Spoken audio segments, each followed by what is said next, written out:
नमस्ते प्यारे बच्चों, मैं डॉक्टर गिन्नी राज।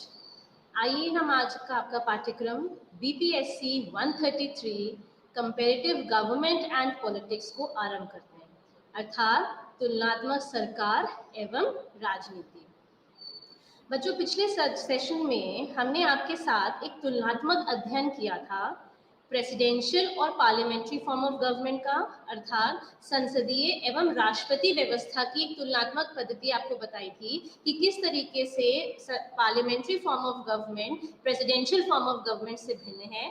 इसी के साथ साथ हमने किया था यूनिटरी एंड फेडरल अर्थात एकात्मक एवं संघात्मक व्यवस्था की भी एक तुलना की थी।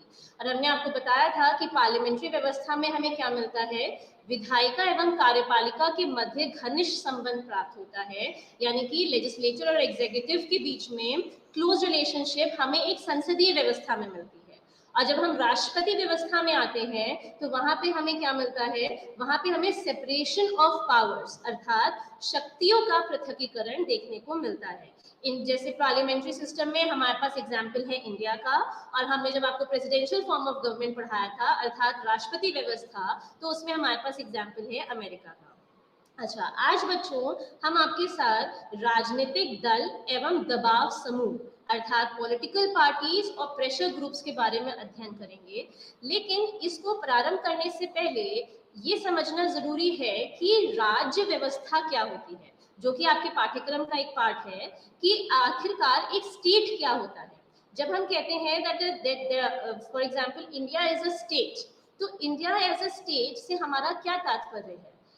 बच्चों, जब हम एक वाइडर पर्सपेक्टिव में देखते हैं तो हमें ये देखने को मिलता है कि विश्व जो है, जो वर्ल्ड है, वो हम देखेंगे तो पूरा एरिया जो है वो डिवाइडेड है इनटू सेपरेट पार्ट्स अर्थात वो टेरिटरीज में डिवाइडेड है। और हर टेरिटरी जो है वो एक जियोपॉलिटिकल इकाई है। जियोपॉलिटिकल से हमारा तात्पर्य है भौगोलिक राजनीतिक इकाई है, और उस भौगोलिक राजनीतिक इकाई को हम स्टेट कहते हैं। अच्छा, हर राज्य के अंतर्गत नागरिक रहते हैं। जैसे हम ये कहते हैं that we are the citizens of India, तो हम क्या है, हम भारत के नागरिक हैं। तो अगर वर्ल्ड मैप को देखा जाए तो हम ये देखेंगे कि पूर्ण विश्व जो है वो विभाजित है छोटी सेपरेट इकाईज में यानी टेरिटरीज में, और ये जो है ये एक जियोपॉलिटिकल एंटिटी के माध्यम से व्यक्त होती हैं, और इन्हीं को हम स्टेट कहते हैं। अच्छा, जैसे हम ये समझना चाहें कि स्टेट एज सच एक्सप्लेन करना चाहें तो क्या होता है, तो स्टेट को व्यक्त करने के, राज्य को व्यक्त करने के चार मुख्य तत्व होते हैं, चार एलिमेंट्स होते हैं। सबसे पहला होता है पॉपुलेशन, यानी कि जो वहाँ की जनसंख्या है वो एक गवर्नमेंट, पॉपुलेशन फर्स्ट है। सेकंड है गवर्नमेंट यानी कि सरकार जो कि उस राज्य को चलाएगी। दूसरा टेरिटरी यानी कि एक विस्तार क्षेत्र, जो कि हमें ये बताता है कि जो गवर्नमेंट हमने बनाई है या जो सरकार हमने बनाई है उस सरकार का जो पावर है वो कहाँ तक जाता है, कहाँ तक सीमित है, तो वो जो लिमिट है वो टेरिटरी बताती है। और चौथा जो तत्व आता है वो है सॉवरेनिटी अर्थात संप्रभुता। तो एक राज्य राज्य तब कहलाता है जब उसके पास ये चार मुख्य एलिमेंट्स होते हैं। कौन कौन से? जनसंख्या, गवर्नमेंट अथवा सरकार, टेरिटरी, और चौथा है हमारा संप्रभुता। तो जिन जियोपॉलिटिकल एंटिटीज में हमें ये चार तत्व मिलते हैं उन्हीं को हम कहते हैं कि वो एक राज्य है। अच्छा, राज्य को अगर आप देखें तो राज्य प्रत्येक व्यक्ति की सुरक्षा के लिए सेवाओं की एक विस्तृत श्रृंखला को प्रदान करता है, और सार्वजनिक भलाई यानी कि जिसे हम कहते हैं पब्लिक गुड, ये इंश्योर करना, ये सुनिश्चित करना राज्य का काम है। जैसे आज के समय में हम ये मानते हैं कि every state is a welfare state, यानी कि लोक कल्याणकारी राज्य है। तो लोक कल्याणकारी राज्यों से हमारा तात्पर्य क्या है कि सरकार ऐसे कार्य करती है, ऐसी नीतियां बनाती हैं जो कि ये सुनिश्चित करती हैं कि वहां रह रहे नागरिकों का कल्याण हो, उनका डेवलपमेंट हो, उनका जो प्रोग्रेस है वो इंश्योर करना, वो सुनिश्चित करना सरकार का काम है।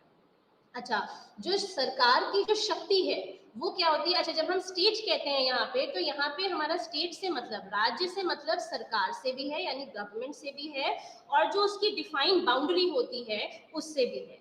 तो जो सरकार है उसकी जो क्या कहेंगे, वो हमें कुछ चीजें करने की अनुमति देता है और कुछ चीजों को हमें अनुमति नहीं प्रदान करता है, हमें बार करता है। तो मतलब जो पावर ऑफ द स्टेट है वो एट टाइम्स हमसे कुछ चीजें करवाता है और कुछ चीजों से हमें वंचित रखता है। हम राज्य के कानूनों का पालन करने के लिए बाध्य हैं और हम पर उनका एक वैध नियंत्रण होता है। मतलब आप इसे इस तरह समझिए कि जो इंडियन गवर्नमेंट है फॉर एग्जाम्पल, तो वो जो हमारे लिए कानून बना रही है, हमारे लिए नीतियां बना रही है, वो मानना हमारे लिए बाध्य है। क्यों? क्योंकि वो हमारी एक लेजिटिमेट गवर्नमेंट है, वो एक वैध सरकार है। अच्छा, वो वैध सरकार कैसे होती है? वैध सरकार ऐसे होती है क्योंकि हमने अपने प्रतिनिधियों को चुन के संसद में भेजा है और वो प्रतिनिधि हमारा प्रतिनिधित्व कर रहे हैं और इसलिए वो हमारे विकास के लिए प्रोग्राम्स एंड पॉलिसीज को बनाते हैं। जैसे आपको पता है जब इलेक्शंस होते हैं तो पूरे राज्य को निर्वाचन क्षेत्रों में विभाजित कर दिया जाता है, अर्थात कॉन्स्टिट्यूएंसीज में विभाजित कर दिया जाता है और प्रत्येक कॉन्स्टिट्यूएंसी से, प्रत्येक निर्वाचन क्षेत्र से एक कैंडिडेट का सिलेक्शन होता है। वो हमारे रिप्रेजेंटेटिव बन के कहाँ जाते हैं? संसद में बैठते हैं और वो उस निर्वाचन क्षेत्र के लिए जहां से वो चुने गए हैं वहां के लिए वो नीति, प्रोग्राम, फंड सब लेके आते हैं वहां के विकास के लिए। तो इसी तरह ये कहा जाता है कि जो गवर्नमेंट है, जो जैसे जहाँ पे आप देखते हैं जहाँ पे डेमोक्रेसी है, जहाँ पे प्रजातंत्र व्यवस्था है, चाहे आप इंडिया ले लीजिए, आप अमेरिका ले लीजिए, आप ब्रिटेन ले लीजिए, जर्मनी ले लीजिए, जो विश्व की डेमोक्रेटिक व्यवस्थाएं हैं, प्रजातंत्री व्यवस्थाएं हैं, वहां पे जो गवर्नमेंट स्टैब्लिश होती हैं वो लेजिटिमेट होती हैं। और इसी के साथ प्रश्न आता है कि फिर इलेजिटिमेट गवर्नमेंट्स कौन सी होती हैं? इलेजिटिमेट गवर्नमेंट्स वो होती हैं जहां पे एक तरह से कहा जाए कि जो जनता है वो अपने प्रतिनिधियों का चुनाव खुद नहीं करती है, तख्ता पलट यानी कूप के थ्रू या मिलिट्री डिक्टेटरशिप के थ्रू, फोर्स के बल के आधार पे जब कोई अपने आप को शासन में स्थापित करता है, सत्ता की बागडोर अपने हाथ में लेता है और निर्णय लोगों के, जनता के ऊपर थोपने की कोशिश करता है बाय फोर्स, बल के आधार पे, तो उसको हम काफी हद तक कहते हैं कि वो इलेजिटिमेट गवर्नमेंट है। और इसमें ये भी बड़ी बात आती है कि जो इलेजिटिमेट गवर्नमेंट्स होती हैं, उन जो अवैध सरकारें होती हैं उनको विश्व की और जो सरकारें हैं वो मान्यता नहीं देती हैं, यानी वो रिकग्नाइज नहीं करती हैं। और जब वो मान्यता नहीं देती हैं तो फिर ये देखा जाता है कि वहाँ की जो सरकारें हैं या वहाँ का जो गवर्नमेंट स्ट्रक्चर है वो वीक हो जाता है, क्योंकि उन्हें रिकग्निशन बाहर से नहीं मिलता है और उनकी जो खुद की जनता होती है वो भी उनका समर्थन नहीं करती है। तो जब एक स्टेट की बात होती है, एक डेमोक्रेटिक व्यवस्था में, एक प्रजातंत्री व्यवस्था में, तो ये देखा जाता है कि उनका जो सरकार है उसका एक वैध नियंत्रण जो है वो जनता के ऊपर होता है और राज्य द्वारा दंडित किए जाने के लिए जो नागरिक होते हैं वो उत्तरदायी होते हैं। अच्छा, हम अपना जीवन राज्य के अधिकार क्षेत्र में ही जीते हैं, यानी कि जो उनका जुरिडिकल एडमिनिस्ट्रेशन है उसके इर्द गिर्द ही एक नागरिक का जीवन रहता है। और इसीलिए कहा जाता है कि राज्य जो है एक बेसिक नेसेसिटी है, बहुत मूल आवश्यकता है किसी भी नागरिक के जीवन की। एरिस्टोटल ने बहुत पहले कहा था कि एक मनुष्य जो राज्य के बिना रह सकता है जीवित, वो या तो इधर ही इज अबव ह्यूमैनिटी और ही इज बिलो।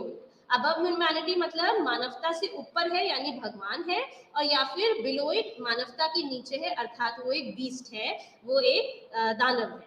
तो इसलिए राज्य एक बहुमूल्य भूमिका निभाता है किसी भी मनुष्य के जीवन में। इसको आप इस तरह से देखिए कि आज जो हमें एक सेटअप मिल रहा है कि हमारे पास एक सेंट्रल गवर्नमेंट है, हमारे पास एक स्टेट गवर्नमेंट है, वो हमारे लिए नीति निर्देश बना रही है, हमारे लिए फंड्स जनरेट करती है, हमारे डेवलपमेंट के लिए काम करती है अपने नागरिकों के। अगर ये स्थिति जैसी कि आज के समय में है अगर वो एब्सेंट होगी तो उस सिचुएशन में क्या होगा? उस सिचुएशन में अराजकता आएगी, यानी कि अनार्की आएगी और यहाँ पे कांस्टेंट कॉन्फ्लिक्ट आप देखेंगे, एक परस्पर संघर्ष देखेंगे आप डिफरेंट फैक्शंस, डिफरेंट ग्रुप्स के बीच में। तो इन चीजों को एक तरह से खत्म करने के लिए या इन चीजों पे रोकथाम रखने के लिए राज्य जो है उसका अस्तित्व में होना बहुत आवश्यक है। और राज्य को चलाने के लिए क्या होता है? राज्य को चलाने के लिए एक सरकार होती है, सरकार द्वारा निर्णय लिए जाते हैं अपनी जनता के लिए। तो हमने आपको बताया कि स्टेट के 4 बेसिक मूल तत्व होते हैं, एलिमेंट्स होते हैं। सबसे पहला है पॉपुलेशन यानी कि जनसंख्या, फिर है सरकार, फिर है हमारा टेरिटरी और इसके साथ ही साथ संप्रभुता। संप्रभुता से हमारा अर्थ है कि जैसे कि निर्णय लेने की एक स्वतंत्र अधिकार, यानी कि एक राज्य जब अपने इंटरनल और एक्सटर्नल मैटर्स में, आंतरिक और बाह्य मामलों में स्वतंत्र रूप से निर्णय लेता है और कोई बाहरी शक्ति का प्रभाव या प्रेशर उसके ऊपर नहीं होता है तो वो राज्य संप्रभु कहलाता है। जैसे आप एग्जाम्पल में ले तो 1947 से पहले इंडिया जो था वो एक इंडिपेंडेंट स्टेट नहीं था, तो वो सॉवरेन नहीं था, वो संप्रभु नहीं था। बट जब हम इंडिपेंडेंट स्टेट हो गए 1947 के बाद, हमें स्वतंत्रता मिली, तो हम एक संप्रभु राज्य भी हो गए और हम अपने आंतरिक और बाह्य मामलों में स्वतंत्र रूप से निर्णय लेने लगे। और हमने देखा कि ब्रिटेन का इसमें किसी भी तरीके का हस्तक्षेप फिर उसके बाद नहीं हुआ। अच्छा, जो राज्य है उसे समझने के दो पर्सपेक्टिव्स हैं, यानी कि दो तरीके हैं, एक है उदारवादी और एक है मार्क्सवादी।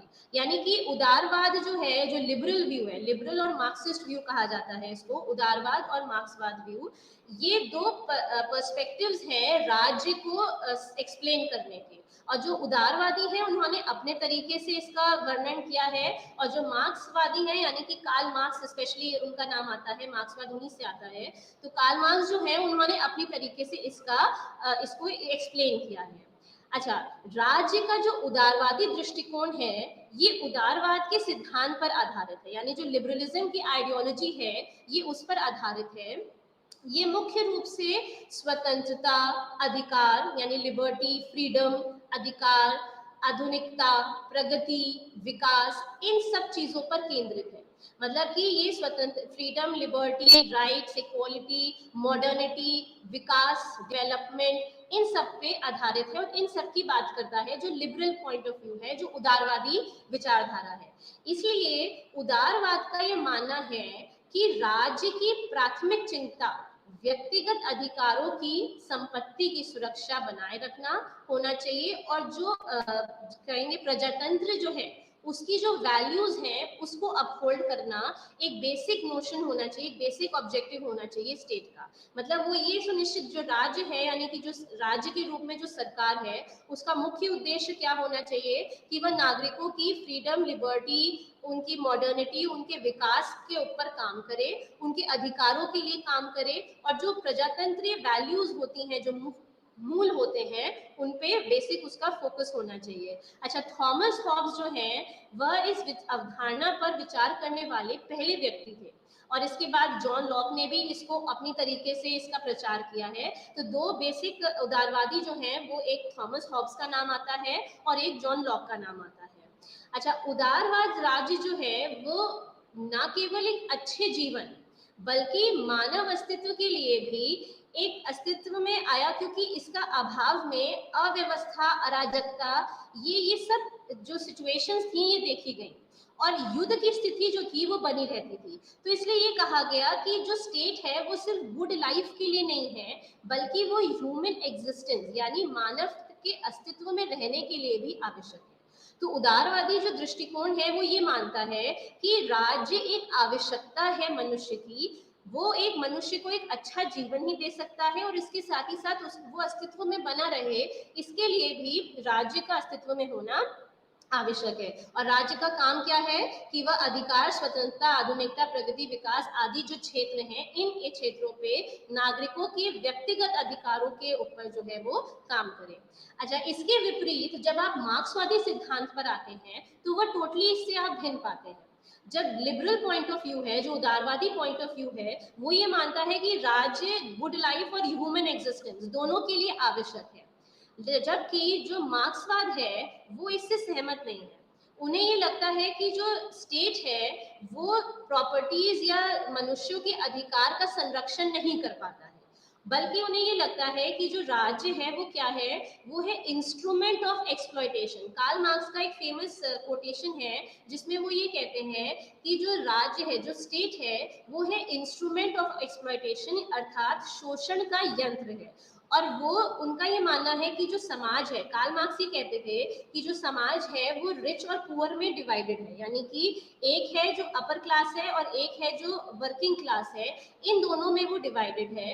यानी उसको वो कहते थे the capitalist and the working class, पूंजीपति और श्रमिक वर्ग। पूंजीपति उनके हिसाब से वो हैं जिनके पास लैंड, लेबर, कैपिटल, ये सारी चीजें उनके पास हैं, इसलिए वो पूंजीपति हैं।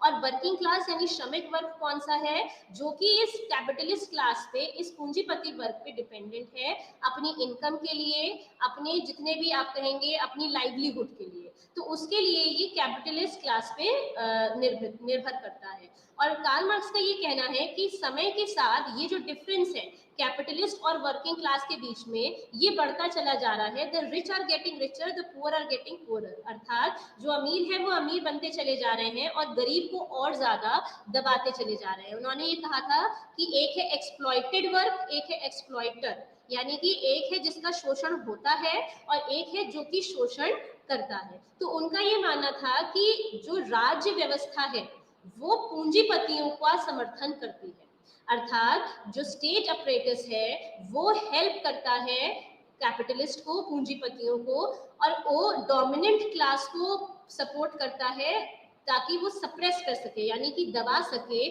जो अन्य क्लासेस हैं उनको दबा सके। तो मार्क्स चाहते थे कि एक क्लासलेस सोसाइटी, एक वर्ग विहीन समाज की स्थापना हो, और इसलिए उनका ये मानना था कि राज्य की इसमें कोई विशेष भूमिका नहीं होगी क्योंकि राज्य खुद पूंजीपतियों का समर्थन करता है। तो मार्क्सवादी जो हैं वो तर्क देते हैं कि राज्य ना तो पूरे समुदाय का प्रतिनिधित्व कर सकता है और ना ही उसके लिए खड़ा हो सकता है, वह केवल प्रभुत्वशाली वर्ग के लिए खड़ा हो सकता है, यानी कि जो डोमिनेंट क्लास है राज्य व्यवस्था सिर्फ उनको सपोर्ट करती है। जैसे अगर आप आज के समय में भी देखें जो रेगुलर पॉलिटिक्स होती है उसमें हम ये मानते हैं कि एक नेक्सस एग्जिस्ट करता है, एक चक्र की तरह काम करते हैं कि पॉलिटिशियंस भी हैं, उसमें बिजनेसमैन भी हैं, उसमें ब्यूरोक्रेट्स भी हैं, और ये एक नेक्सस की तरह काम करता है जिसमें कहा जाता है कि यस, बैकडोर में कहीं ना कहीं एक सपोर्ट सिस्टम है, एक कनेक्शन है सरकार में और जो पूंजीपति वर्ग है उनमें। तो वही चीज मार्क्स यहाँ पे कहते हैं, और इसलिए उनका ये मानना है कि जो स्टेट अपरेटस है वो दबे हुए वर्ग के लिए या हर समुदाय का जो प्रतिनिधित्व है वो बेहतर तरीके से नहीं कर सकते। तो ये आपके पाठ्यक्रम का पार्ट था जिसमें कि लिबरल और मार्क्सिस्ट पर्सपेक्टिव यानी कि उदारवादी और मार्क्सवादी पर्सपेक्टिव जो है राज्य का उसको व्यक्त किया गया था, जिसमें उदारवादी दृष्टिकोण क्या कहता है कि राज्य का मुख्य रूप से काम क्या है, स्वतंत्रता, अधिकार, आधुनिकता आदि पर केंद्रित होना चाहिए, और जो डेमोक्रेसी की जो मूल्य है उनको अपहोल्ड करना उनका काम होना चाहिए। और जब हम मार्क्सवाद पे आते हैं तो वो ये नहीं मानते हैं, उनका कहना है कि as a protector of rights और प्रॉपर्टी ऑफ इंडिविजुअल्स जो स्टेट है वो एक प्रॉपर तरीके से रिप्रेजेंटेशन नहीं कर सकता है। अच्छा, इसी में एक कॉन्सेप्ट आता है विकसित राज्यों का और विकासशील राज्यों का, अर्थात डेवलप्ड कंट्रीज का और डेवलपिंग कंट्रीज का। ये हम आपको बहुत संक्षिप्त में समझाएंगे। जनरली ऐसा होता है कि जो डेवलप्ड कंट्रीज होती हैं, जो विकसित देश होते हैं, उनके बेसिक ट्रेड्स क्या होते हैं जिसकी वजह से उन्हें विकसित राज्य कहा जाता है।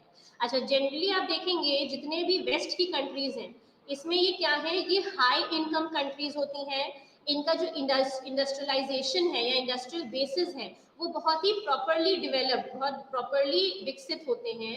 इनका जो ढांचागत फैसिलिटीज हैं जिनको आप कहेंगे इंफ्रास्ट्रक्चरल फैसिलिटीज, वो भी इनकी बहुत एडिक्वेट होती हैं, और ये एक ऐसा एनवायरनमेंट देते हैं व्यवसायों को, ऐसा वातावरण देते हैं जो कि सक्षम है एक प्रोग्रेसिव बिजनेस के लिए।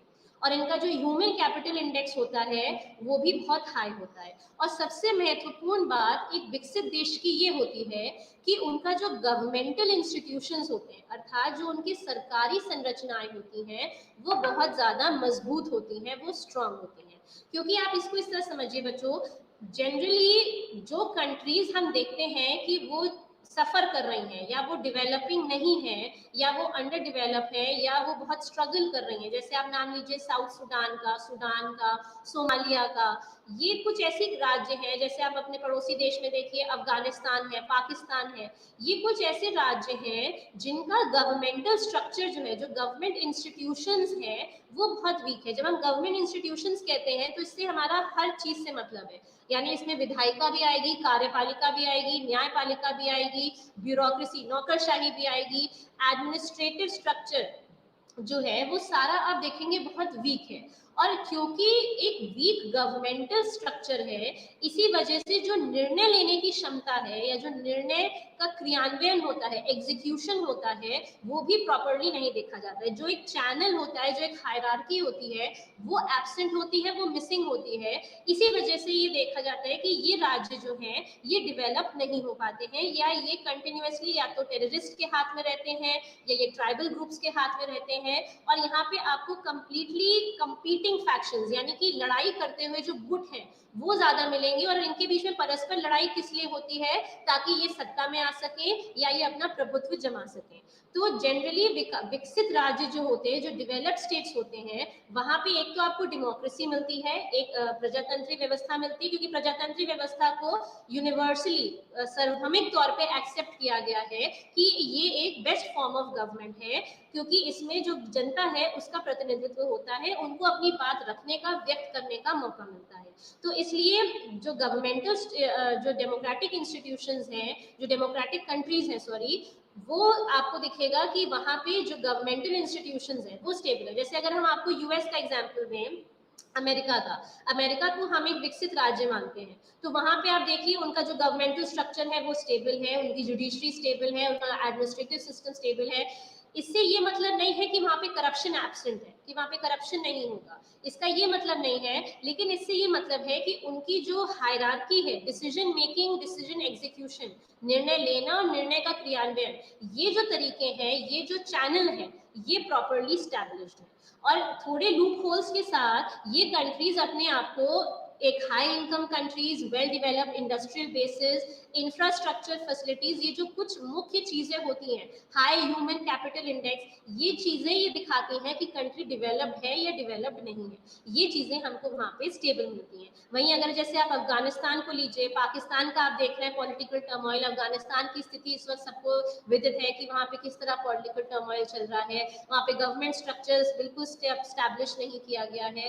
वही सोमालिया को आप देख लीजिए, सालों से सोमालिया में कॉन्फ्लिक्ट जोन जो है वो बना हुआ है। तो ये जैसे हम देखें हमारे जो मिडिल ईस्ट की कंट्रीज हैं, यानी जो वेस्ट एशिया में आती हैं, सीरिया का नाम ले सकते हैं, तो ये कुछ ऐसे राज्य हैं जहां पे आपको स्ट्रॉन्ग गवर्नमेंट इंस्टीट्यूशंस एब्सेंट मिलते हैं, और इसी वजह से यहाँ पे डेवलपमेंट जो है वो उस गति से नहीं हो पाता है जिस गति से उन राज्यों में होता है जहाँ पे गवर्नमेंट स्ट्रक्चर स्टेबल है, क्योंकि वहाँ डिसीजन मेकिंग राइट है, और डिसीजन, निर्णय लेने के साथ साथ निर्णय क्रियान्वयन भी जो तरीका है उसका, वो भी प्रॉपरली स्टैब्लिश्ड है।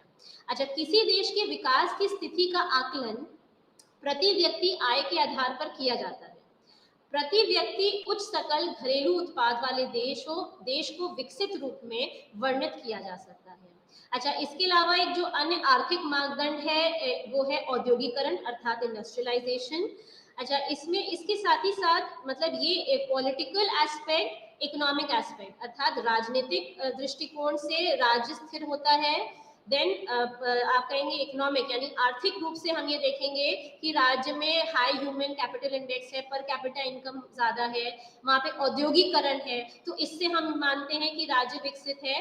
तो पॉलिटिकल इकोनॉमिक तो है, पर जो सोशल एस्पेक्ट है वो भी बहुत इंपॉर्टेंट है, वो भी बहुत मूल्यवान है ये समझने के लिए कि राज्य जो है वो विकसित है या नहीं है। इसमें जैसे आप ये समझिए, साक्षरता दर यानी लिटरेसी रेट है, महिला सशक्तिकरण यानी विमेन एम्पावरमेंट है या नहीं है। अच्छा, लो मोर्टेलिटी रेट अर्थात गिरती हुई मृत्यु दर, गुड गवर्नेंस, ये कुछ ऐसे सोशल एस्पेक्ट्स हैं जो कि ये दिखाते हैं कि राज्य के डेवलपमेंट में कंट्रीब्यूट, ये सहयोग करते हैं राज्य को डेवलप दिखाने में। अच्छा, उच्च आय वाले और औद्योगिक देश जैसे कि यूएस हो गया, ब्रिटेन हो गया, जापान, कनाडा, जर्मनी, फ्रांस, ये अन्य को संदर्भित करता है जो कार्यस्थलों, व्यवसायों और वैश्विक आर्थिक प्रथाओं के संबंध में नियम, मापदंड और मानक निर्धारित करते हैं।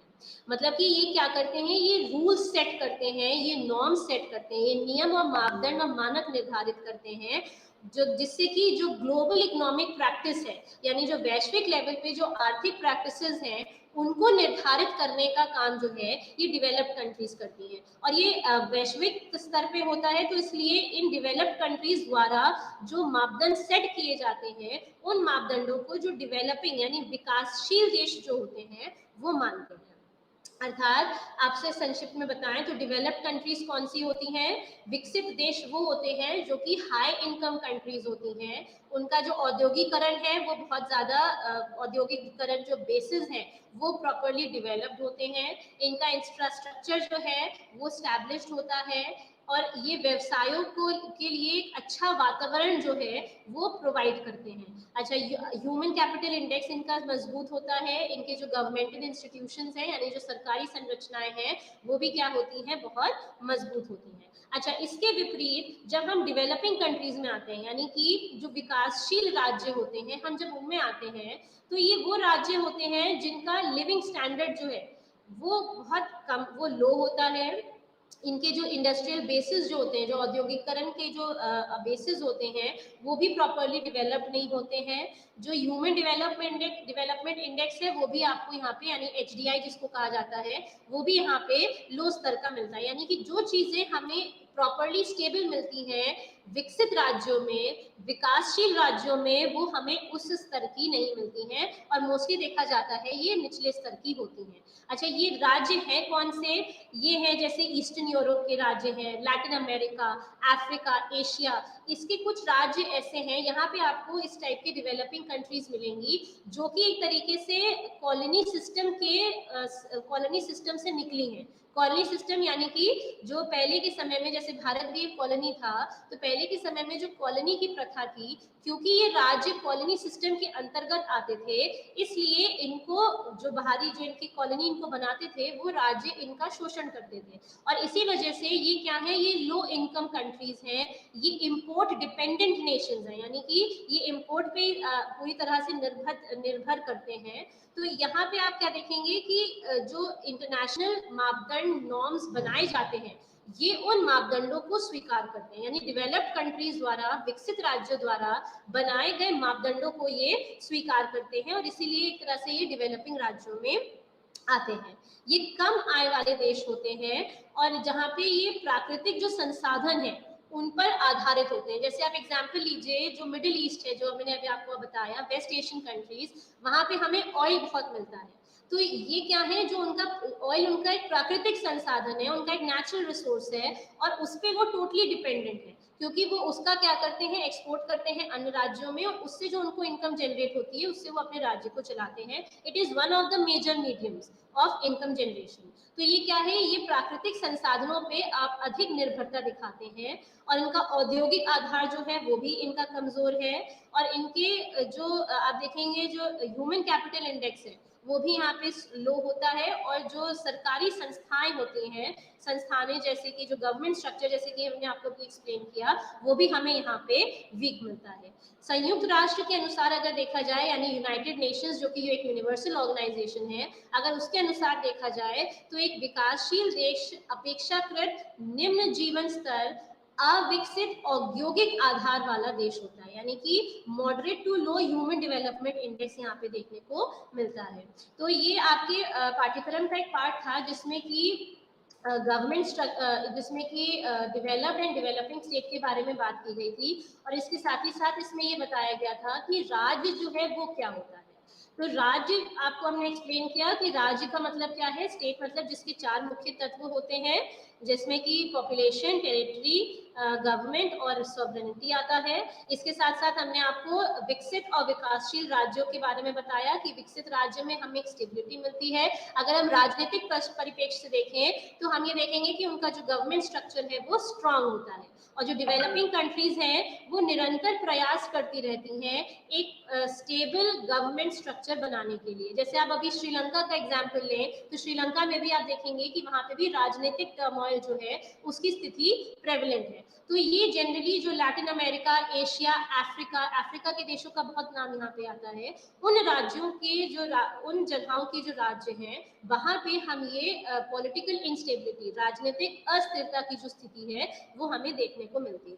अच्छा, अब आते हैं आपके कॉन्सेप्ट पे जो हमने आपसे कहा था, राजनीतिक दल और दबाव समूह। एक राज्य में स्पेशली जो प्रजातंत्रीय राज्य होते हैं, जो डेमोक्रेटिक स्टेट्स होते हैं, उनको चलाने के लिए राजनीतिक दल जो है वो बहुत आवश्यक है, क्योंकि डेमोक्रेसी में हम ये देखते हैं, प्रजातंत्रीय व्यवस्था में राजनीतिक दल ही है जो कि नागरिकों का प्रतिनिधित्व करते हैं, वो इलेक्शन लड़ते हैं और उसके बाद वो अपनी सरकार बनाते हैं। तो अगर एक जनरल पर्सपेक्टिव में देखा जाए तो जो राजनीतिक दल हैं वो एक एक्स्ट्रा कॉन्स्टिट्यूशनल स्ट्रक्चर होते हैं। एक्स्ट्रा कॉन्स्टिट्यूशनल अर्थात संविधान के अतिरिक्त एक स्ट्रक्चर होते हैं, लेकिन हर राजनीतिक व्यवस्था में, विशेष रूप से एक लोकतंत्र में, राजनीतिक दल एक प्रमुख भूमिका निभाते हैं।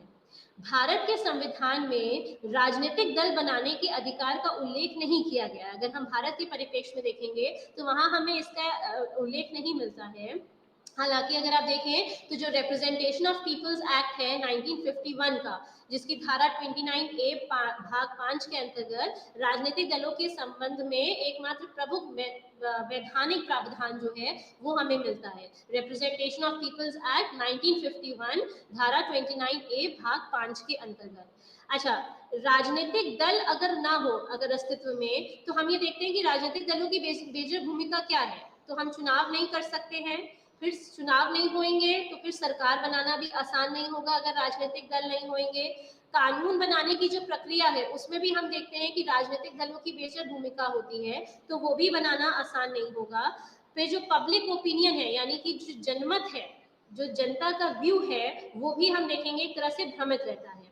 जो राजनीतिक व्यवस्थाएं हैं, जो राजनीतिक कामकाज होता है, ये सब अस्थिर हो सकता है अगर राजनीतिक दल जो है वो अस्तित्व में ना हो। अच्छा, एक एक्सप्लेन किया जाए कि राजनीतिक दल क्या होते हैं, पॉलिटिकल पार्टीज क्या होते हैं, तो हम ये मानेंगे कि लोगों का एक समूह जो चुनाव लड़कर और जीतकर सत्ता संभालने और सरकार बनाने के लिए एक साथ आता है, उसे हम राजनीतिक दल मानते हैं। यानी कि लोगों का एक ऐसा समूह जो चुनाव लड़ता है और जीतकर सत्ता संभालने के लिए, सरकार बनाने के लिए एक साथ आता है, उसे राजनीतिक दल कहा जाता है।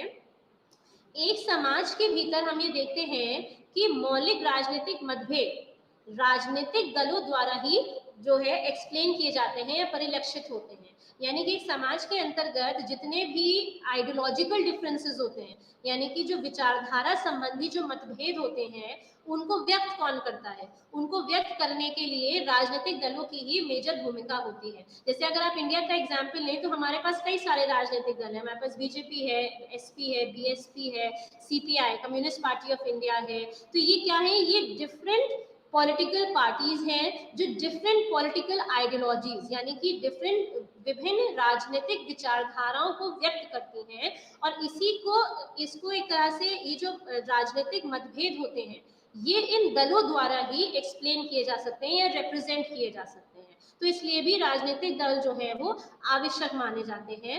और समाज के लिए सामूहिक भलाई को बढ़ावा देने के उद्देश्य से पार्टियां लोगों के लिए कार्यक्रम या नीतियां, प्रोग्राम्स एंड पॉलिसीज जो है वो बनाती हैं। विभिन्न पार्टियों के लोगों को प्रभावित करने की कोशिश करती हैं और ये बताने का एक तरीका होता है राजनीतिक दलों का कि कैसे उनकी जो नीतियां हैं वो अन्य पार्टी की नीतियों से जो है वो बेटर है या प्रॉपर है। तो ये एक तरीका है राजनीतिक दलों का अपनी राजनीति करने का। अच्छा, जब हम आते हैं फंक्शंस, जो कि आपके पाठ्यक्रम का एक पार्ट है, जिसमें कहा गया है कि राजनीतिक दलों के कार्य क्या होते हैं, उनके फंक्शंस क्या होते हैं, तो अगर हम संक्षिप्त में आपके साथ डिस्कस करें तो हम ये कहेंगे पार्टियों का सबसे प्रमुख काम क्या होता है कि वो चुनाव लड़ती हैं, सबसे पहला काम उनका यही है। फिर हम ये देखते हैं कि वह विभिन्न नीतियां और प्रोग्राम्स जो हैं उनको सामने रखती हैं और मतदाता अक्सर उनको ये अपॉर्चुनिटी मिलती है कि वो उनसे चुने।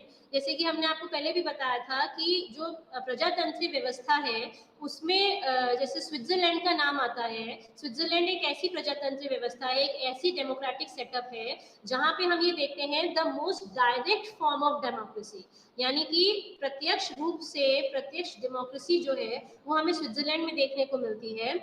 वहां पे क्या होता है कि जो राजनीतिक दल जैसे अपनी नीतियां बनाते हैं, जो पॉलिसीज बनाते हैं, पहले वो जनमत संग्रह के लिए उसे अपनी जनता के समक्ष रखते हैं और जनता को ये अधिकार दिया जाता है कि वह रेफरेंडम, यानी कि जनमत संग्रह के आधार पे ये तय किया जाता है कि वह नीति उसको चाहिए, जनता उसको एक्सेप्ट कर रही है या उसको रिजेक्ट कर रही है। अगर जनता उसे रिजेक्ट करती है तो जो वहाँ की संसद है स्विट्जरलैंड की, उसे ये अधिकार नहीं है कि वह उस नीति को जो कि जनता द्वारा रिजेक्ट कर दी गई है उसे लागू करे या उसको फाइनल करके जनता के ऊपर लागू करे। और इनफैक्ट वहाँ पे ये भी क्या कहते हैं तरीका अपनाया गया स्विट्जरलैंड में डायरेक्ट डेमोक्रेसी के अंतर्गत कि अगर जनता किसी प्रत्येक कानून को चाहती है तो वह उसका एक ड्राफ्ट तैयार करके, उसका एक प्रारूप तैयार करके अपने जो कंसर्न अथॉरिटी है उनको दे सकती है, और फिर उस प्रारूप के आधार पे वहाँ की जो संसद है वो कानून का निर्माण भी करती है। तो ये कहा जाता है कि मतदाता जो है उनको ये अधिकार दिया गया है कि वह अपनी नीतियों को या जो पार्टियों द्वारा नीतियां बनाई जाती हैं उसे चुनने का भी अधिकार रखते हैं। अच्छा, देश के लिए कानून बनाने में हम ये देखते हैं कि जो राजनीतिक दल हैं उनकी एक निर्णायक भूमिका रहती है, क्योंकि जैसे अगर हम अपने प्रतिनिधियों को चुन के संसद में भेजते हैं, पार्लियामेंट में जाके वो बैठते हैं, तो वहां पे वो क्या करते हैं, जो पॉलिटिकल पार्टीज होती हैं वो अपना जो चुनाव में हार जाते हैं, एक तो है जो चुनाव जीत गई तो वो तो कानून बनाएंगी, लेकिन जो चुनाव में हार जाती हैं वह विरोधी दल की भूमिका निभाती हैं, और विरोधी दल की भूमिका निभा के उनका एक मुख्य काम क्या होता है कि वह अलग अलग विचार जो है उन्हें व्यक्त करती हैं, और जो सरकार की विफलताएं हैं या जैसे कोई नीति जो गलत है उसकी आलोचना करना, उसकी जो नेगेटिव एस्पेक्ट्स हैं, जो उसकी नकारात्मक पॉइंट्स हैं, उनको भी व्यक्त करने का काम जो है वो राजनीतिक दल करते हैं। तो ना सिर्फ जो पॉलिटिकल पार्टीज जो सत्ता बनाने आती हैं यानी कि जो गवर्नमेंट बनाती हैं सिर्फ वही बेहतर भूमिका नहीं निभाती हैं, उसके अतिरिक्त जो ऑपोजिशन में बैठती हैं, जो कि सत्ता नहीं बना जो पावर में नहीं आ पाती हैं और ऑपोजिशन में बैठती हैं, उनकी भी एक विशेष भूमिका होती है कि एक तो वो डिफरेंट व्यूज यानी अलग अलग विचार व्यक्त करती हैं, इसके साथ ही साथ सरकार की जो विफलताएं हैं, जो कमियां हैं, जो गलतियां हैं उनकी पॉलिसीज की या प्रोग्राम्स की, उसको उजागर करना, उसको हाईलाइट करना भी उनका, उसकी आलोचना करना भी उनका काम है। और इसी रूप में वो जनमत को भी आकार देती हैं, यानी जो पब्लिक ओपिनियन होता है उसको भी एक आकार देने का काम करती हैं। पार्टियां जो है, जो राजनीतिक दल होते हैं, ये लोगों को सरकारी मशीनरी और सरकारों द्वारा लागू की गई कल्याणकारी योजनाओं के बारे में उसके बारे में ज्ञान देती हैं, और जो उसका बेनिफिट है वो पहुंचाने का प्रयास करती हैं। क्योंकि जैसे वेलफेयर स्कीम्स होती हैं गवर्नमेंट की, अगर आप इंडियन सिस्टम में देखें तो जैसे हमारा एजुकेशन के कॉन्सेप्ट में है राइट टू एजुकेशन, तो ये क्या है, ये वेलफेयर स्कीम है गवर्नमेंट की, तो इसके बारे में जानकारी कैसे मिलेगी जनता को, वो भी राजनीतिक दल एक तरह से मेजर भूमिका निभाते हैं उन नीतियों की, उन सारी पॉलिसीज की जानकारी देने में। अच्छा, इसके अलावा वह क्या कहते हैं, विभिन्न प्रतिनिधियों को साथ लाते हैं, और एक जिम्मेदार सरकार बनाने का जो दायित्व है वो भी हम देखते हैं राजनीतिक दलों का होता है। अच्छा, इसके बाद हम ये आपका जो राजनीतिक दल व्यवस्था है, जनरली ये देखा जाता है कि डिफरेंट राज्यों ने, विश्व के जो डिफरेंट राज्य हैं उन्होंने विभिन्न प्रकार की दलीय व्यवस्था को चुना है। दलीय व्यवस्था बेसिकली 3 प्रकार की होती है। जो पार्टी सिस्टम होता है, दलीय व्यवस्था जिसे कहा जाता है, वो 3 प्रकार की होती है। एक दलीय व्यवस्था, द्विदलीय व्यवस्था तथा बहुदलीय व्यवस्था, यानी कि one party system, bi party system and multi party system. एक दलीय प्रणाली क्या होती है, जहां पे सरकार को नियंत्रित करने और उसे चलाने के लिए केवल एक ही पार्टी को अनुमति दी जाती है, उसे एक दलीय प्रणाली कहा जाता है। मतलब राजनीतिक दल सरकार को नियंत्रित, एक ही राजनीतिक दल है जो सरकार को नियंत्रित करता है, और वो राजनीतिक दल अन्य राजनीतिक दलों को बनने नहीं देता है। यानी कि आप इसको ये कह सकते हैं, ये काफी हद तक डिक्टेटोरियल इन नेचर होता है, यानी कि हम ये देखते हैं कि यहाँ पे जो शक्ति का केंद्रीकरण है, सेंट्रलाइजेशन ऑफ पावर्स जिसे कहते हैं, शक्ति का केंद्रीकरण वो बहुत ज्यादा होता है, और ये एक ही पार्टी के पास होता है। केवल एक पार्टी को अनुमति दी जाती है कि वह सरकार बनाए, सरकार को नियंत्रित करे और चलाए, और जो अन्य पार्टियां हैं उन्हें अस्तित्व में आने नहीं देते हैं, या उन पर इतना दबाव बनाया जाता है कि वह सत्ता में नहीं आ सकते, उन्हें शक्ति नहीं मिल सकती। जैसे उदाहरण के लिए अगर हम आपको देखें तो हमारे पास चाइना का एग्जाम्पल है। चाइना की कम्युनिस्ट पार्टी जो है, पीपल्स रिपब्लिक ऑफ चाइना की संस्थापक और एकमात्र सत्तारूढ़ी पार्टी है। माओ जेडोंग जो थे वो पार्टी के संस्थापक सदस्य थे। 1943 में इसके नेता और अध्यक्ष बने, और जो अभी के टाइम पे अगर आप देखें तो अभी के जो नेता हैं वो शी जिनपिंग हैं। 2012 में आए थे और 2017 में इन्हें पुनः क्या कहेंगे चुना गया। तो चाइना एक बहुत बड़ा एग्जाम्पल है इसका, चीनी कम्युनिस्ट पार्टी। अच्छा, इसके अलावा अगर हम आपको एग्जाम्पल दें तो हमारे पास नॉर्थ कोरिया का एग्जाम्पल है, यानी उत्तर कोरिया का, जिसको आप देखिए ऑफिशियली उसे कहा जाता है democratic people's republic of Korea. और इस पे ये जो पार्टी है ये एकमात्र जो वर्कर्स पार्टी ऑफ कोरिया है, इनके नेतृत्व में ये इकलौती पार्टी है जो कि वहाँ का राज्य चला रही है। और अभी अगर आप देखें तो अभी इसके जो नेता हैं वो किम जोंग उन है 2011 से। तो ये नॉर्थ कोरिया भी एक इसका बड़ा एग्जाम्पल है सिंगल पार्टी सिस्टम का, या जिसे वन पार्टी सिस्टम कहते हैं। अच्छा, इसके अलावा क्यूबा में भी हम ये चीज कह सकते हैं, जो कम्युनिस्ट पार्टी ऑफ क्यूबा है उसकी सबसे शक्तिशाली स्थिति है क्यूबा में। और इसलिए जैसे वहाँ पे क्रांतिकारी जोस मार्टी या फिडेल कैस्ट्रो का नाम आता है, तो ये जो है ये एक तरह से मार्क्स की जो आइडियोलॉजी है या एंजल्स और लेनिन के जो विचार हैं उनसे प्रभावित इनका संविधान है। मतलब कार्ल मार्क्स, एंजल्स, लेनिन, इनसे प्रभावित इनका संविधान है। तो वहाँ पे जो कम्युनिस्ट पार्टी ऑफ क्यूबा है उसका एग्जाम्पल आता है। अच्छा, यानी कि Korea one single party system में हम ये देखते हैं कि हमारे पास एग्जाम्पल हो गया चाइना का। चाइना के साथ साथ हमारे पास एग्जाम्पल है चाइना, नॉर्थ कोरिया, और नॉर्थ कोरिया के साथ साथ हमारे पास एग्जाम्पल है क्यूबा का। अच्छा, इसके बाद हम आपके आते हैं द्विदलीय व्यवस्था में। तो द्विदलीय व्यवस्था हमें कहाँ मिलती है? द्विदलीय व्यवस्था हमें मिलती है जैसे कि द्विदलीय व्यवस्था बेसिकली हुई क्या, जैसे कि द्विदलीय व्यवस्था मतलब जैसे अमेरिका एग्जाम्पल में आता है, अमेरिका के साथ साथ ब्रिटेन आता है एग्जाम्पल में। यहाँ पे सरकार बनाने के लिए केवल दो मुख्य दल हैं और उन्हीं के पास बहुमत से सीटें जीतने की गंभीर संभावना होती है। संयुक्त राज्य अमेरिका और यूनाइटेड किंगडम ये बाय पार्टी सिस्टम जो है, यानी द्विदलीय व्यवस्था जो है, इसको अपनाते हैं। अमेरिका में अगर आप देखें तो दो ही प्रमुख दल हैं, एक है डेमोक्रेटिक पार्टी और दूसरा है Republican party.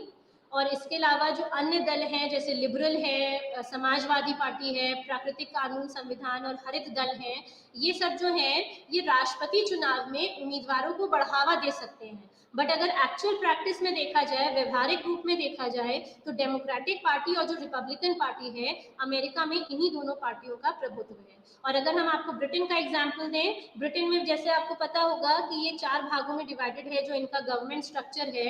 England, Scotland, Wales और नॉर्दर्न आयरलैंड, ये 4 भागों में इनके जो पावर्स हैं वो डिवॉल्व की गई हैं, इनकी जो शक्तियां हैं उनको डिवॉल्व किया गया है। तो वहां पे भी द्विदलीय व्यवस्था हमें मिलती है, और ये अभी से नहीं है, ये 1920 के दशक से है। और जो दो प्रमुख पार्टियां हैं, एक है कंजर्वेटिव पार्टी और दूसरी है वहां की लेबर पार्टी। और ब्रिटिश राजनीति में लेबर पार्टी के उदय के से पहले लिबरल पार्टी जो थी वो कंजर्वेटिव पार्टी के साथ साथ अन्य प्रमुख राजनीतिक दल अस्तित्व में थे। बट अगर आप अभी प्रेजेंट टाइम में देखें तो हमें सिर्फ दो ही मिलते हैं, एक है कंजर्वेटिव पार्टी और एक है लेबर पार्टी। अच्छा, जो सबसे ज्यादा प्रसिद्ध प्रणाली है या जो जनरली एक्सेप्टेबल है वर्ल्ड लेवल पे, वैश्विक स्तर पे, वो है बहुदलीय प्रणाली। बहुदलीय अर्थात मल्टी पार्टी सिस्टम।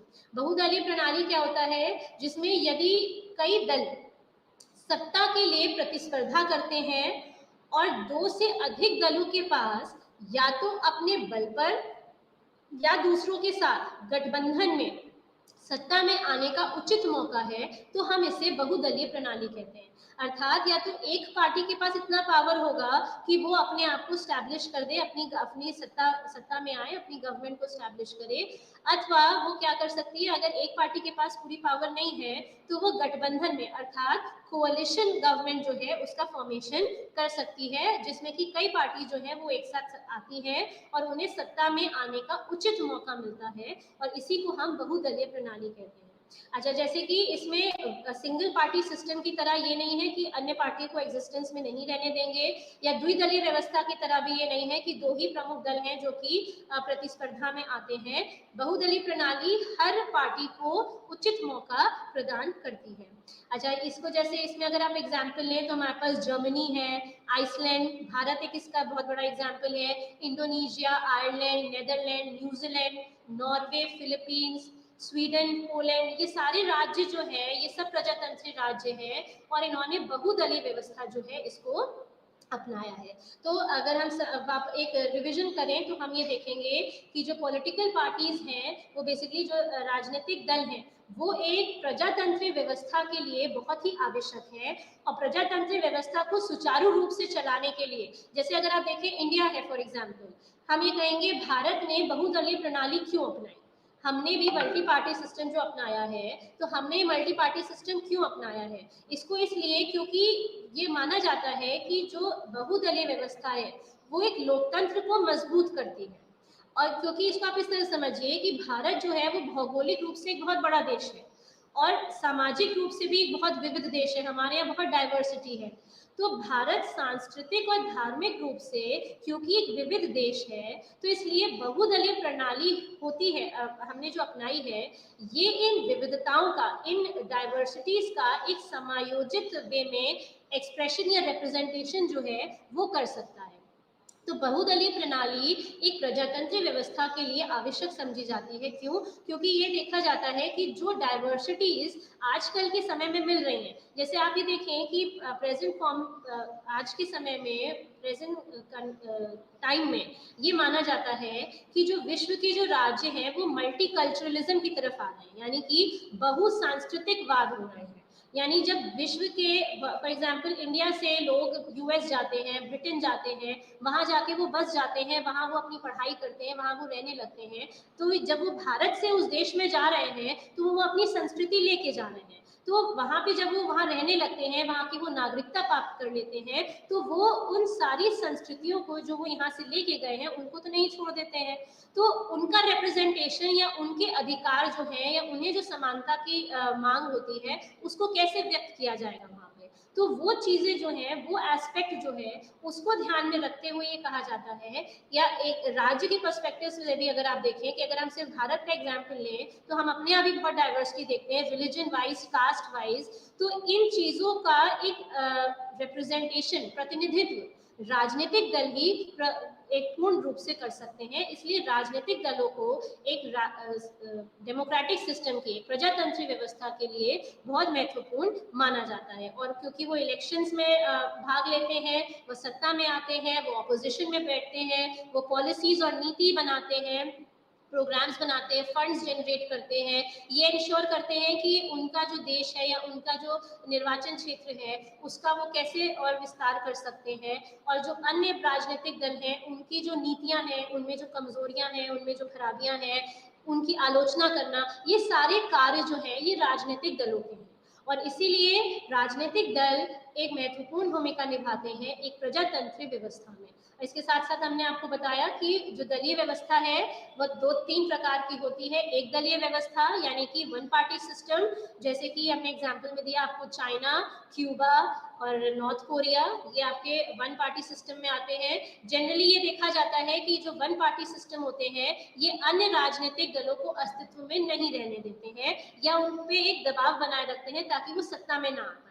अच्छा, इसके साथ ही साथ हमने आपको द्विदलीय व्यवस्था बताई जिसमें कि जो दो दल होते हैं वो प्रमुख होते हैं और अन्य दल भी अस्तित्व में होते हैं, बट वो उन दो दलों के जो प्रत्याशी होते हैं यानी जो कैंडिडेट्स होते हैं उन्हें सपोर्ट करते हैं।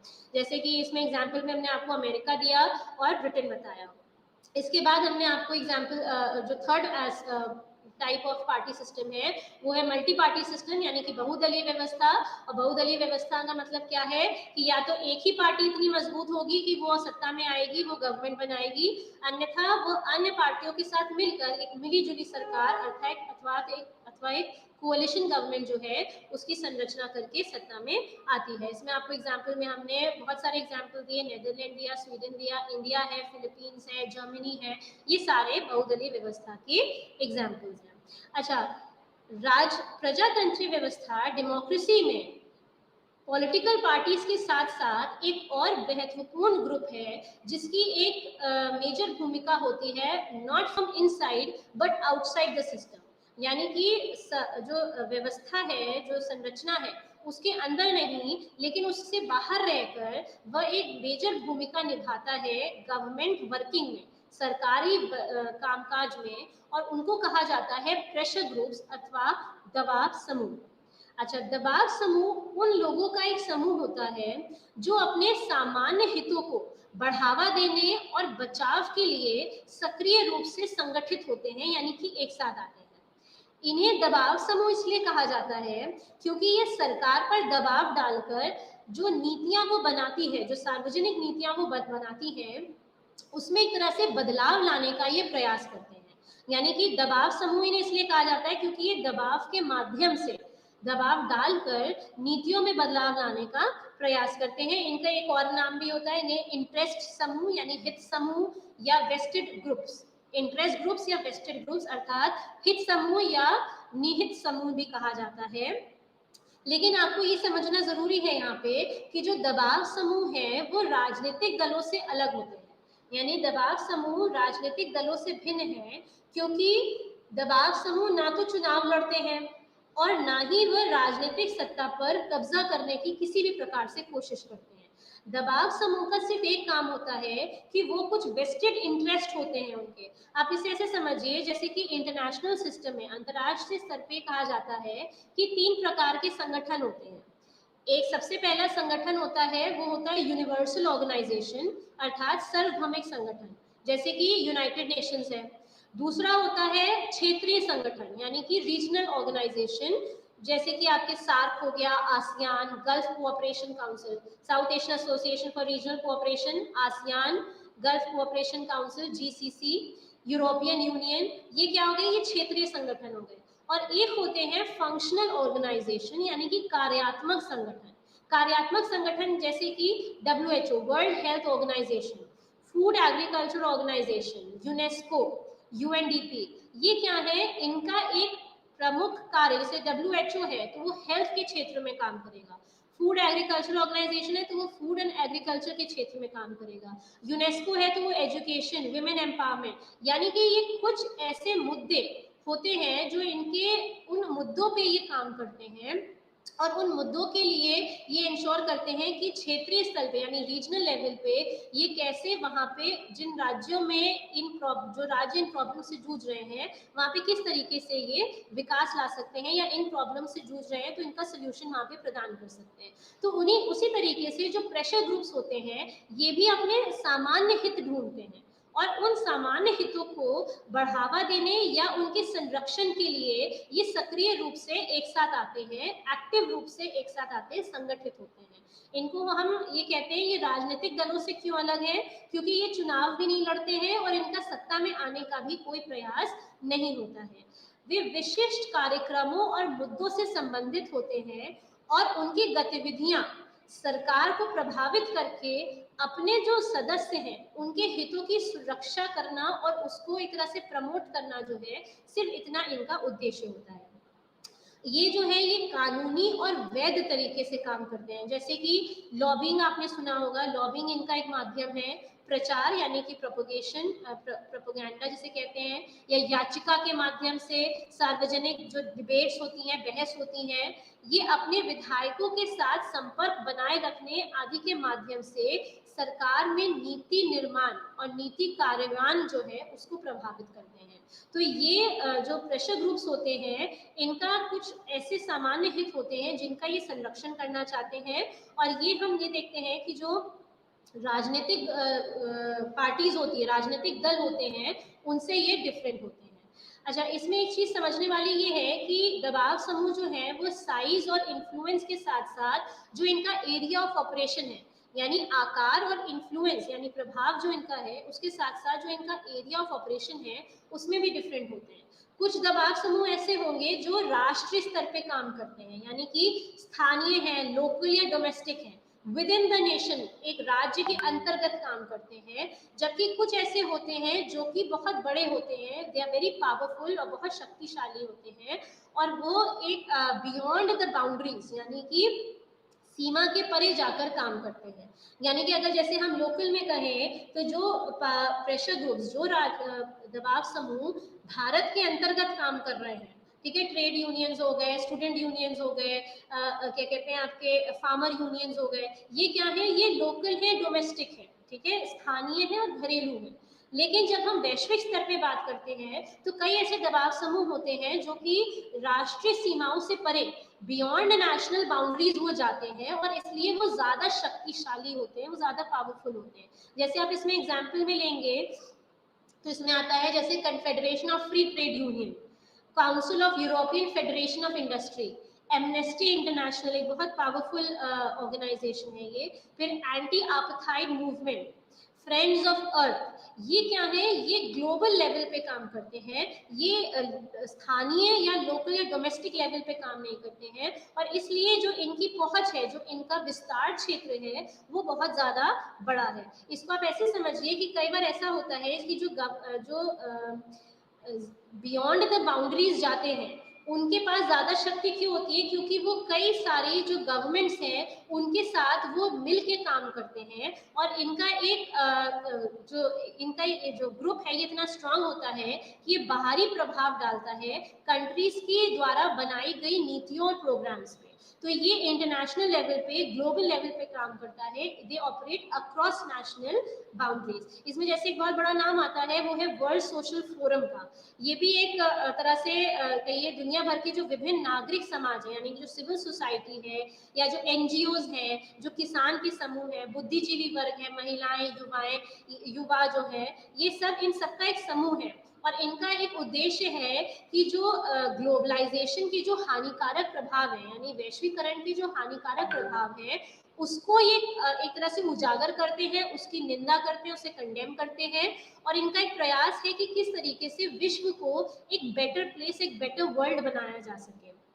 क्योंकि जैसे अगर हम आज के समय में देखें तो ग्लोबलाइजेशन से हमारा तात्पर्य क्या है, ग्लोबलाइजेशन से हमारा तात्पर्य है कि जो वैश्विक अर्थव्यवस्था है उसका एक एकीकरण है, ठीक है, जिससे कि इसे कहा जाता है कि ग्रेटर इंटरडिपेंडेंस, जो क्या कहेंगे, सामाजिक, आर्थिक और भौगोलिक जो बाधाएं हैं उन्हें खत्म करके एक तरह से एक नेटवर्क जो है वो स्टैब्लिश किया गया है।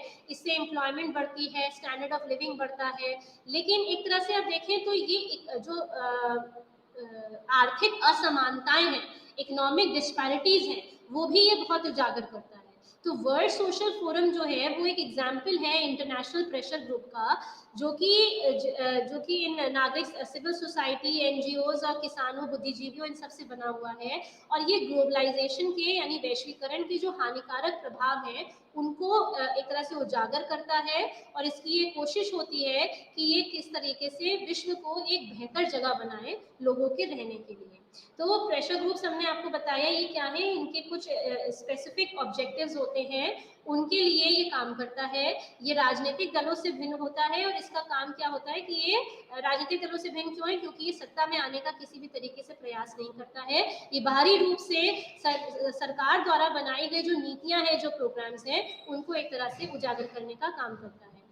अगर आप जैसे इंडिया में एग्जाम्पल लें, जो हमने आपसे डोमेस्टिक और लोकल का एग्जाम्पल दिया, तो जैसे अगर आप व्यापार समूह देखें तो हमारे पास फिकी इसका एग्जाम्पल है, federation of Indian chambers of commerce and industry. फिर हमारे पास एसोचैम है, associated chamber of commerce and industry of India. फिर हमारे पास all India trade union congress है, नेशनल ट्रेड यूनियन कांग्रेस है, हिंद मजदूर सभा, भारतीय मजदूर संघ, फिर ऑल इंडिया किसान सभा। फिर अगर जैसे स्टूडेंट ऑर्गेनाइजेशन में आप देखें तो अखिल भारतीय विद्यार्थी परिषद, ABVP, all India student federation, राष्ट्रीय स्वयं सेवक संघ, तमिल संघ, आंध्र महासभा। ये क्या है, जैसे अगर आप आइडियोलॉजी बेस्ड ग्रुप्स देखें तो Narmada Bachao Andolan, Chipko movement, women rights organisation. फिर नक्सलाइट्स ग्रुप है हमारे पास, united liberation of front of Assam है, अल्फा जिसको कहा जाता है। तो ये क्या है, ये डिफरेंट प्रेशर ग्रुप्स हैं जो with in the country domestic level पे ऑपरेट करते हैं। इनका एक मेजर भूमिका क्या होती है कि ये इंटरेस्ट आर्टिकुलेशन, यानी कि ये स्पष्ट रूप से जो इनकी मांग होती है उसको व्यक्त करते हैं। फिर ये एक जुडिशियल एडमिनिस्ट्रेशन में, यानी कि एक तरह से हमें देखेंगे न्यायिक प्रणाली में भी इनका उपयोग किया जा सकता है। पब्लिक ओपिनियन जो है, यानी जो जनमत है, उसके निर्माण में ये सहायक होते हैं, और ये पॉपुलर सपोर्ट या जो गवर्नमेंट का अटेंशन है उसे पाने का इनका एक परस्पर प्रयास जो है वो बना रहता है। तो इस तरीके से हम ये जो प्रेशर ग्रुप्स हैं इनको डिवाइड भी किया जाता है। ये इंस्टीट्यूशनल इंटरेस्ट ग्रुप्स भी होते हैं, एसोसिएटेड भी होते हैं, जैसे कि आपके पास अभी हमने एग्जांपल दिया आईएएस एसोसिएशन है, आईपीएस एसोसिएशन है, या जैसे कि मीजो नेशनल फेमाइन फ्रंट है, असम गण परिषद है। ये सब क्या है, ये different types of pressure groups हैं जिनका बेसिक उद्देश्य सिर्फ यही है कि किस तरीके से ये अपने जो इनके हित हैं उनका एक तरह से उनको व्यक्त कर सकें और सक्रिय रूप से ये अपने हितों को स्पष्ट कर सकें गवर्नमेंट के समक्ष, ताकि उनकी जो नीतियां हैं उन्हें प्रभावित करने में ये सक्षम हो, ये सक्सेसफुल हो। तो इस प्रकार से बच्चों हमने आपके साथ आज कॉन्सेप्ट ऑफ स्टेट किया, राज्य के बारे में आपको बताया। इसके साथ साथ हमने आपको बताया कि राज्य दो प्रकार से डिवाइडेड भी होता है, जिसमें विकसित राज्य और विकासशील राज्य आते हैं। प्लस फिर हमने आपको राजनीतिक दलों के बारे में बताया, जिसमें हमने आपको बताया राजनीतिक दल 3 प्रकार के होते हैं, 1 party, 2 party and multi party system. और फिर हमने आपको राजनीतिक दबाव समूह के बारे में बताया, जो कि राजनीतिक दलों से भिन्न है। आज हम इस यहीं पे समाप्त करते हैं बच्चों। नेक्स्ट सेशन में आपसे फिर से मिलेंगे। नमस्ते बच्चों।